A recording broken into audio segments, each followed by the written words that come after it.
जिनके चित्त में ऐसा संशय रहता है कि पता नहीं आगे क्या होगा, उन सभी को बहुत ध्यान से आज का सत्संग सुनना है।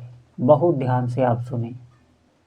देखिए, जो भजन होता है वो आपके जीवन में धीरे धीरे सुख के योग लेके आता है, एकदम से नहीं होगा। जैसे आपने भजन प्रारंभ किया और हमारे अंदर ये करने का भाव जागृत हो जाता है, हम सोचने लगते हैं कुछ हो, कुछ चमत्कार हो, कुछ अनुभूति हो, हम इधर उधर झांकने लगते हैं। हमारी चित्तवृत्ति पूरी इसी पर लग जाती है कि इतने दिन हो गए, अभी कुछ हुआ नहीं, कुछ हुआ नहीं। ये और यही वृत्ति आपको आगे भजन से हटा देगी। क्यों हटा देगी? देखिए, आपको इतनी जल्दी पता चलने वाला नहीं है कि हमारा भजन कहाँ तक पहुँचा, हमें कहाँ तक अनुभव हुआ। बहुत ध्यान से सुने, आपको कभी कोई संशय नहीं होगा। भजन में आपको कभी संशय नहीं होगा और आपका विश्वास बढ़ता चला जाएगा। बहुत ध्यान से आप सुने। चाहे उन्होंने भजन अभी आरंभ किया हो या उन्हें थोड़ा समय हो गया हो, सबको बहुत ध्यान से सुनना है। देखिए, आप करते रहिए निष्ठा से, विश्वास से। इसी के लिए सत्संग बहुत आवश्यक होता है। जैसे आप बहुत ध्यानपूर्वक सुनना इस बात को। जैसे आप भूखे हों, खूब जोर से आपको भूख लगी हो और आपके आगे भोजन आए, आप भोजन पाने लगे। जब आप पहला कबल मुख में रखते हैं तो आपको बिल्कुल नहीं पता चलता है कि हमारी भूख शांत हुई।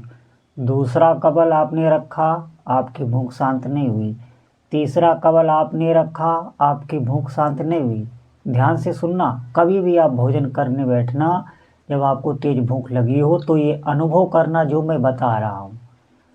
आप देखना, जब आप आधे पेट हो जाते हो, जैसे जब आपका आधा पेट भर गया भोजन से, उसके बाद आपको लगेगा कि हाँ, हमने भोजन किया। और फिर उसके बाद जो आप करेंगे, फिर उससे आपकी भूख शांत होती चली जाएगी, तृप्ति मिलती चली जाएगी। आधे पेट के बाद से तृप्ति मिलती है। ठीक इसी प्रकार इस नाम जप का है। जो भी आप मंत्र जप कर रहे हैं, जैसे मंत्र आपको गुरु परंपरा से प्राप्त है या आपको कुछ नहीं प्राप्त है, आप किसी भी इष्ट देव का मंत्र या नाम जपने लगे, उनको आपने वर्ण कर लिया। सच मानिए, उनको आपने वर्ण कर लिया, मन में बसा लिया कि अब हमें इन्हीं की आराधना करनी है, इन्हीं के चरणों में अपने को समर्पित कर देना है। ऐसा आपने भाव बना लिया तो वो इष्ट देव ही आपके गुरु का कार्य करने लगते हैं। उनका लेकिन आपको नाम बिल्कुल नहीं छोड़ना है, बराबर उनका नाम रटते रहना है, बहुत दृढ़ अभ्यास बनाना है। जब आपका आधा पेट हो जाएगा, निश्चित मानिए कुछ समय बाद आपको ऐसी तृप्ति मिलेगी, ऐसी आपके अंदर ऊर्जा बढ़ेगी, ऐसा विश्वास बढ़ेगा। ये जो जगत अभी हम देख रहे हैं, अभी हम कोई भी कार्य करते हैं, उस कार्य में क्लेश रहता है, साथ में अशांति भी रहती है, थोड़ा थोड़ा अविश्वास भी रहता है। कितना बड़ा भी कोई ये कहे कि हमारे अंदर बहुत आत्मबल है और मैं कोई भी कार्य कर सकता हूँ, निश्चित मानिए वो अगर भजन से विमुख है, वो कभी भजन नहीं करता, कोई भी इष्ट देव की वो आराधना नहीं करता, तो निश्चित मानिए उसके अंदर संशय रहता है। कोई भी वो कार्य करे, उसके अंदर ये अविश्वास जरूर रहेगा, पता नहीं होगा कि नहीं होगा। आप भजन आरंभ करें, थोड़ा दिन खूब अधिक से अधिक नाम जप करें, इस बात को आप गांठ बांध लें, विश्वास कर लें। फिर जो भी आप कार्य करेंगे इस संसार के भी, सबसे बड़ी बात तो बहुत आप प्रसन्नचित्त से करेंगे। जो अभी आप कार्य करते हैं उनमें उत्साहवर्धन आपका नहीं है, बिल्कुल नहीं है। क्यों? क्योंकि भीतर से आप कहीं से जुड़े नहीं हैं। संसार में जो जुड़ना होता है वो भीतर से जुड़ना नहीं होता। संसार में आप किसी से प्रेम करें, कोई भी व्यक्ति हो, वो आंतरिक सुख की अनुभूति नहीं करा सकता। वो सिर्फ इंद्रियों के विलास का, जैसे जो हमारी इंद्रियां हैं ये देखती हैं संसार में किसी को, किसी से आकर्षित हुई, तो इन इंद्रियों तक ही उसका प्रेम आप समझे सीमित है। इन इंद्रियों तक ही, जो इंद्रियां हमें मिली हैं संसार में, किसी व्यक्ति से अगर राग किए हुए हैं तो वो इंद्रियों तक है। जिस दिन उसके द्वारा आपको दुख मिलने लगेगा या आपसे उसको दुख मिलने लगेगा, उस दिन देखना वो अनमना रहने लगेगा आपसे, निश्चित अनमना रहने लगेगा। आप करके देख लें। क्यों? सिर्फ इंद्रियों की तृप्ति का ही है जो भी व्यवहार हमारा होता है, जो भी प्रेम होता है। प्रभु से जब आप प्रेम करेंगे, जिन भी इष्ट देव का आप नाम जप कर लें, तो वो भीतर से वो उत्साह देते हैं, भीतर की वो शांति देते हैं। उनका अंतर्मन आपसे बिल्कुल जुड़ जाता है।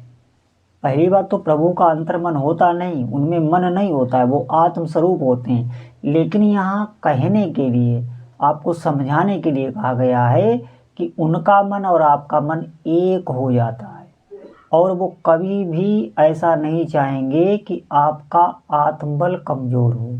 संसार का कोई भी जब आप कार्य करेंगे तो उसमें आपका पूरा विश्वास यही होगा कि ये कार्य हो जाएगा, बिल्कुल भीतर से विश्वास रहने लगता है। फिर कोई भी कार्य बिगड़ता नहीं है। कोई भी कार्य जो भी आप करेंगे वो बिगड़ेगा नहीं। इसके लिए आपको अधिक से अधिक नाम जप करना है, भजन करना है। भजन से आपके अंदर आत्मबल बढ़ेगा, जिसे भागवतिक ऊर्जा भी कहते हैं, इष्ट देव की ऊर्जा भी कहते हैं। वो बढ़ती चली जाती है। ज्यों ही वो बढ़ती चली जाती है तो साधक का अपने इष्ट देव में बहुत अधिक दृढ़ विश्वास बढ़ जाता है, और उस विश्वास के बल पर वो कोई भी कार्य कर सकता है। वो विश्वास आपको संसार में कहीं बाजार में नहीं मिलेगा। वो विश्वास सिर्फ और सिर्फ भजन से आता है, और उसी विश्वास को हमें प्राप्त करना है। इस बात को बहुत ध्यान से सुनना। जिस दिन आपके प्रभु का विश्वास आपके हृदय में रहने लगेगा, उस दिन कोई भी कार्य आपको असंभव नहीं लगेगा।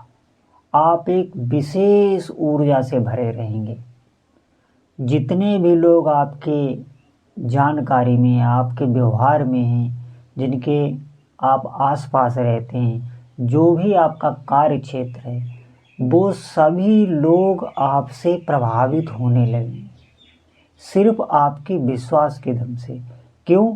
क्योंकि इष्ट देव के प्रति विश्वास बढ़ता ही चला जाता है, और ये विश्वास ही धन होता है साधक का, और ये विश्वास ही आपको इष्ट देव के दर्शन भी कराएगा।